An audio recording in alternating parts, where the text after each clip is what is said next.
Olá pessoal, vamos à nossa 33ª aula. Hoje o assunto é diluição e logo após as misturas de mesmo soluto. O conceito de diluição ele se torna necessário principalmente em experimentos onde você parte de uma solução concentrada, algum frasco contendo algum reagente no laboratório, em que você precisa trabalhar com apenas uma fração daquilo e não com o vasilhame inteiro. O concentrado é a fonte de onde nós vamos tirar pequenas parcelas. O desenho aqui apresenta uma situação desse tipo, onde um pequeno quadradinho aqui representaria essa pequena porção que foi retirada de algum reservatório com muitas partículas. Essas partículas estão representadas pelos pontinhos pretos. E aqui eu fiz a seguinte suposição, de que nós temos 10 mols por litro, como se eu tivesse retirado 1 litro, até porque está indicado aqui 1 litro no volume. Portanto, você tem aqui nesse quadradinho delimitado 10 mols neste 1 litro, mas que você vai construir uma reação e despejar este conteúdo em outro recipiente, que apresenta este volume de 9 litros já de água, digamos, que você retirou água destilada ou água de torneira. Ao despejar este 1 litro dentro desse recipiente que já tem 9 litros, você consegue imaginar que o volume final será 10 litros, que é o que nós temos aqui depois dessa dispersão, depois de despejar este conteúdo dentro do recipiente maior. As partículas ali vão começar a se espalhar mais, aproveitando o espaço maior de 10 litros. Antes era de 1 litro, agora é de 10. E a pergunta é, qual é a nova concentração?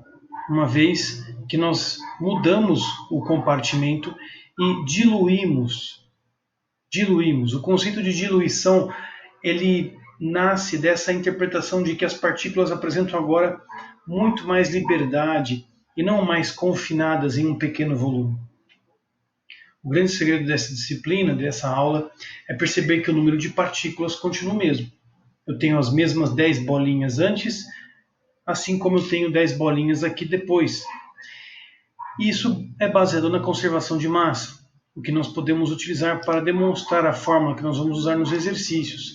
Nós podemos dizer que o número de partículas permanece constante, seja antes, seja depois.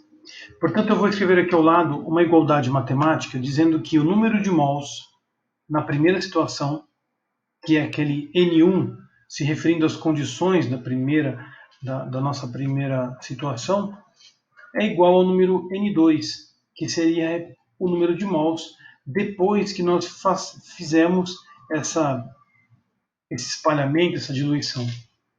Então, é uma igualdade bem simples, não há nada de segredo nisso. Eu só estou dizendo que o número de bolinhas que existia antes é exatamente igual ao número de bolinhas que existe depois.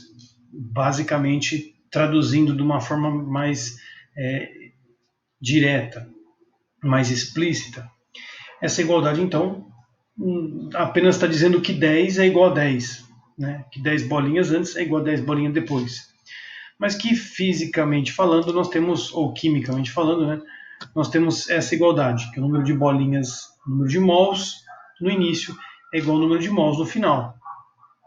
Feito isso, nós podemos redigir esta sentença matemática de uma maneira conveniente. Os dados que nós temos aqui são de concentração e volume. A concentração é interessante, normalmente vem nos frascos, e o volume é visual, você consegue ver o volume que você está adicionando. Portanto, seria interessante trocarmos essa notação de N1 igual a N2 por outra mais conveniente.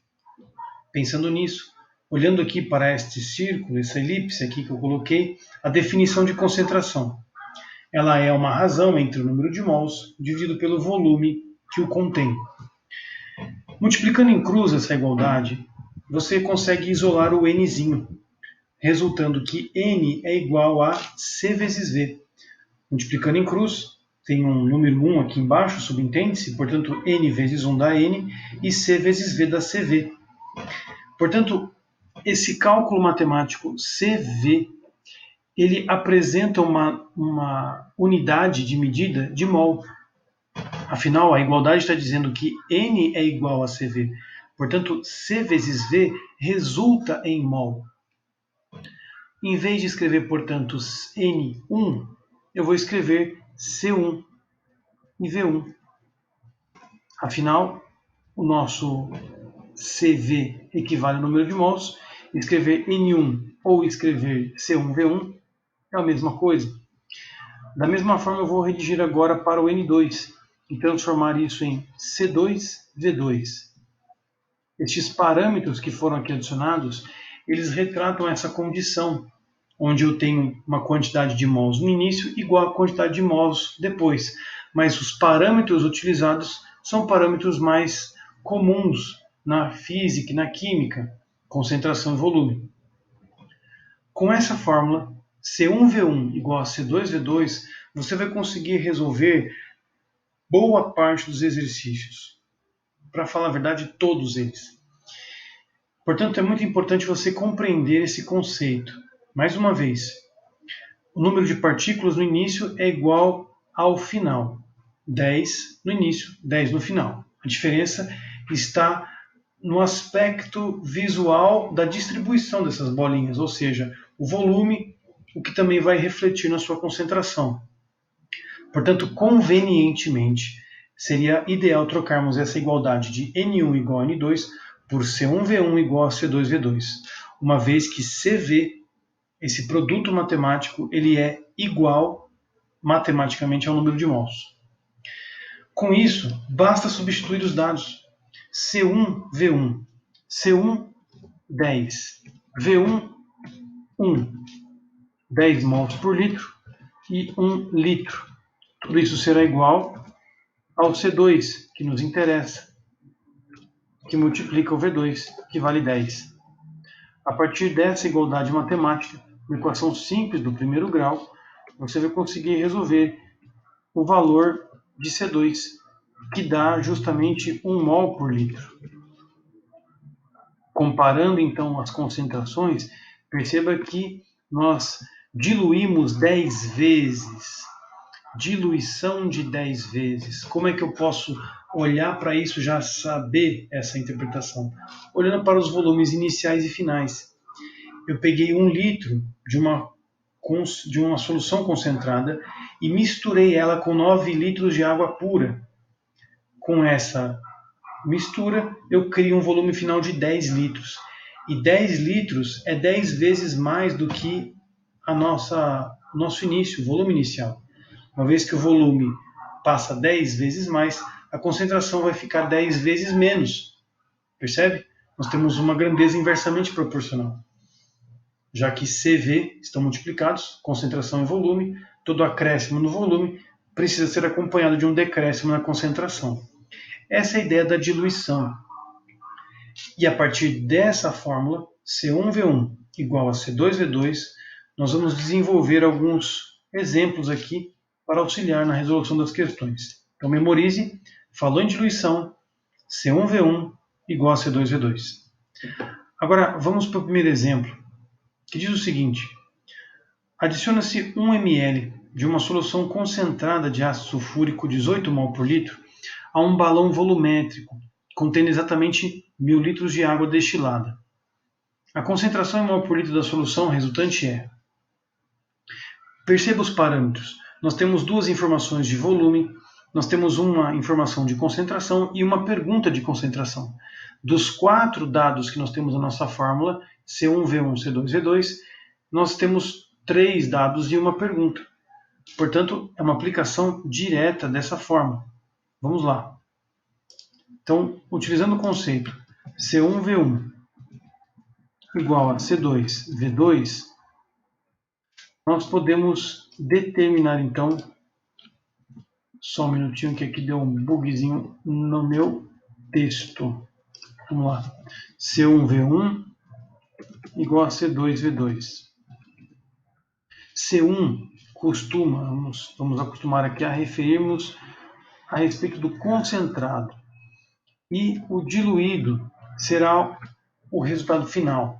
Então, para que você consiga organizar os dados, sempre procure fazer essa associação, que no começo nós vamos pensar no concentrado, C1V1.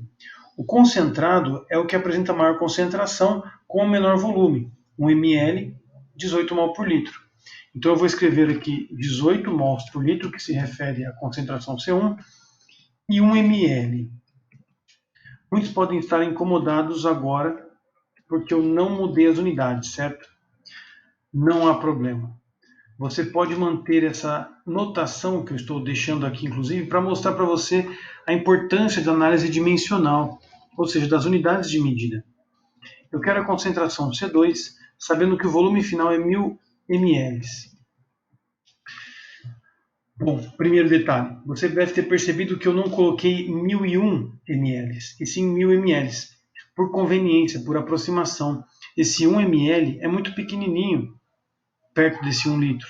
Portanto, matematicamente, você pode colocar 1001 ml no volume final, mas isso não vai fazer muita diferença no cálculo. Essa aproximação é uma aproximação, logo não é uma regra. Eu posso colocar os valores corretamente pensados aqui, mas você vai perceber que o cálculo vai ser muito semelhante ao que eu vou fazer. Isolando o C2, você tem 18 dividido por 1000, que vai resultar num valor de 0,018 mols por litro, uma concentração bem diluída. O que nós podemos até, inclusive, representar como sendo 18 milimols por litro. 18 milimols por litro, que é uma concentração bem comum em alguns laboratórios. O milimol seria essa ideia de que foi dividido por 1000. A casa decimal 10 a menos 3 indica para mim que essa letrinha, Mzinho, milimol por litro. Essas são possíveis interpretações. Agora, vamos especificar por que não houve necessidade de mudança de unidades, pois eu coloquei em ml. Você pode compreender aqui que essa unidade de medida é cancelada com a outra que está justamente do outro lado da equação. Esse cancelamento é permitido matematicamente e eu apenas tenho como unidade final mol por litro. Portanto, não é uma necessidade tão grande mudar as unidades da concentração e do volume, desde que sejam coerentes e a resposta, no caso, foi dada em mol por litro. Portanto, é apenas uma cópia de dados, isolando a incógnita, você chega ao valor da resposta. No segundo exemplo, nós temos a seguinte pergunta. O volume de solvente, água, que se deve adicionar a 500 ml de uma solução aquosa, 2 mol por litro, de ácido sulfúrico, para que esta solução se transforme em uma solução 0,25 mol por litro. Perceba que nós temos uma redução na concentração, portanto, aquela concentração menor é o diluído, e essa concentração 2 mol por litro seria o concentrado. Então, a partir desta forma que nós já redigimos aqui, eu vou continuar a nossa equação escrevendo os dados do concentrado. Nosso concentrado, ele apresenta 2 mols por litro multiplicado por 500 ml. Isso será igual a uma concentração C2 que nós temos, 0,25 mol por litro, que multiplica um volume. E este volume é a minha incógnita, é o V2. Portanto, vamos tentar determinar este valor de V2, isolando aqui os termos. Perceba que a concentração agora em mol por litro será cancelada, sobrando apenas V2. V2 será 2 vezes 500 dividido por 0,25. Se você efetuar os cálculos, você teria 1000 dividido por 1/4, ou seja, 4.000 ml. Por que ml? Perceba que a concentração em mol por litro ela será cancelada aqui e sobrará apenas a unidade de volume, o que para nós é a resposta, 4.000 ml. Mas ela não é a resposta da pergunta, mas sim a resposta dessa equação. Eu achei o volume final. Para você entender a pergunta, é interessante você perceber aquele desenho que eu tinha feito logo acima. Percebe que eu tinha um volume de água que recebe uma certa quantidade de um concentrado? No caso, nós podemos dizer que esse volume V2 ele foi obtido a partir do volume do concentrado, somado com um certo volume de água. É assim que nós fazemos os diluídos, as diluições. Você pode pensar num exemplo bem banal, no suco Maguari, por exemplo, que você pega uma quantidade e depois completa com água.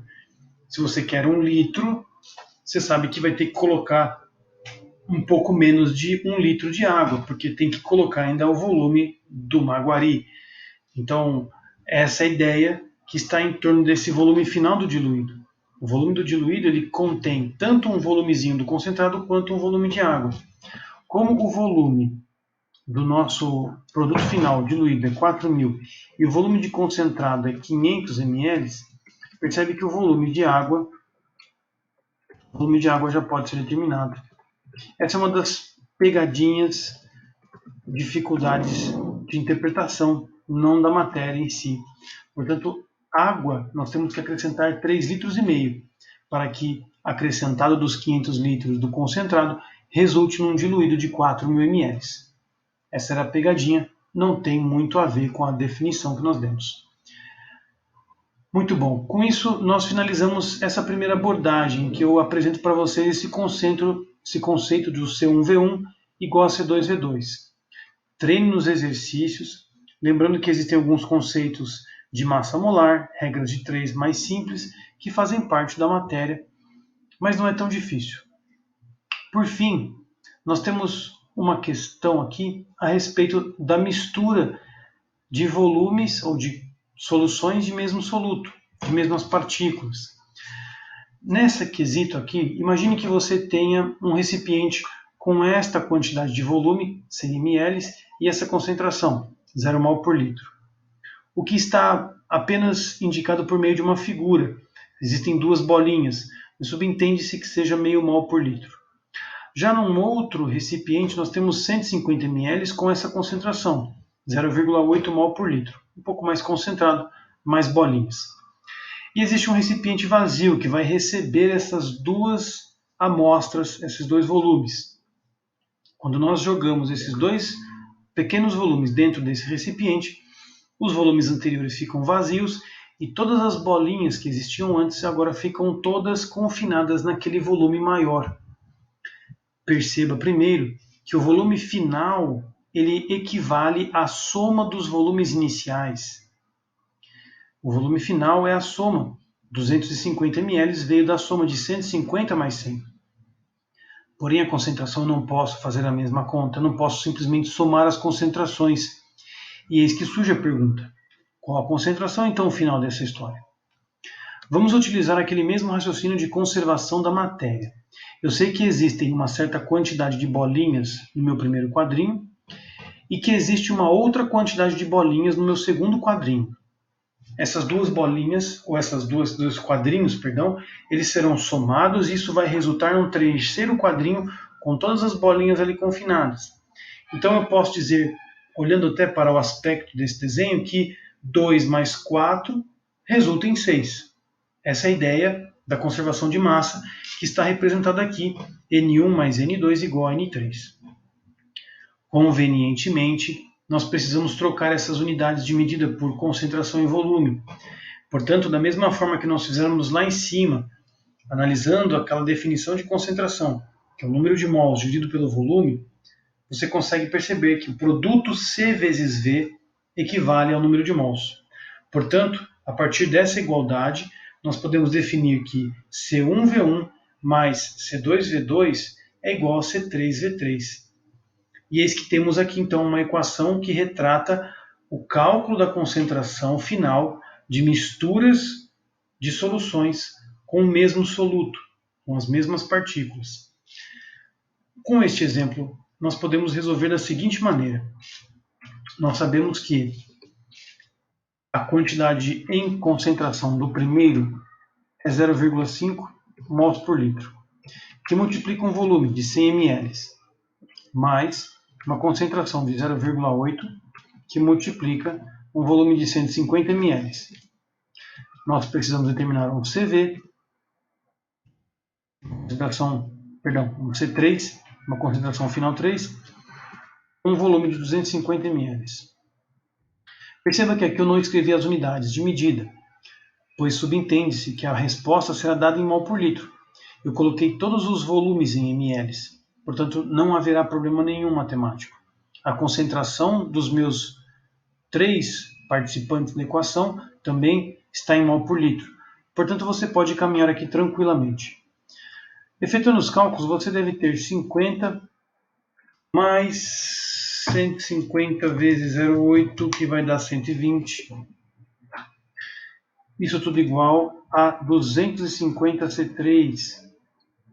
Portanto, C3 nasce da conta de 170 dividido por 250, o que vai resultar numa concentração de C3 de 0,68 mols por litro. Essa seria então a resposta. Perceba que não houve uma soma de concentrações, mas sim uma média ponderada, nós podemos dizer. Existem algumas abordagens desse tipo em alguns livros de química em que mencionam a ponderação como sendo o volume. E a média ponderada, pensando que os fatores são os volumes, também dá certo.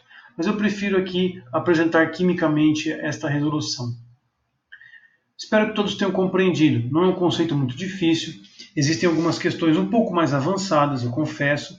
E eu peço a vocês que tomem o devido cuidado, pois só o conceito de CV já resolveria algumas questões mais complicadas. E você terá que abordar algumas coisas a respeito de reações, fazendo cálculos estequiométricos. Mas em todo caso tenha alguma dúvida, pode me procurar. E um abraço, até a próxima, pessoal.